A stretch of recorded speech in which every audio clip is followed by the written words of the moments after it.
murid-murid pandai. Jom belajar bersama Cikgu Eza.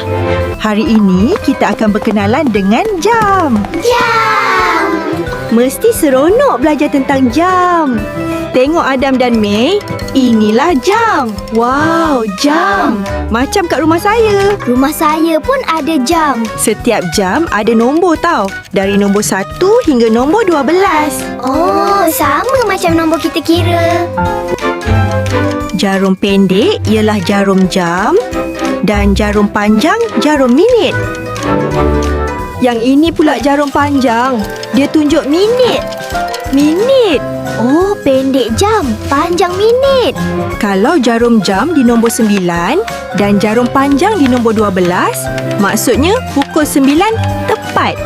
Cuba tengok jam ni. Jarum pendek di nombor 8, jarum panjang di 12. Pukul 8 tepat. Masa untuk makan. Sekarang, jarum pendek di 10, jarum pandang di 12. Pukul 10 tepat. Masa untuk belajar mewarna. Yeay! Kalau jarum panjang di nombor 6, maksudnya setengah.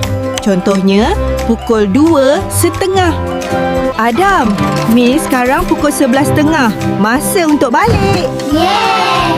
Jom balik. Tengok tu, jam ada di mana-mana untuk bantu kita susun masa. Terima kasih, jam. May dah pandai tengok jam. Bagus. Jam ialah kawan baik kita. Bye murid-murid pandai. Jumpa lagi.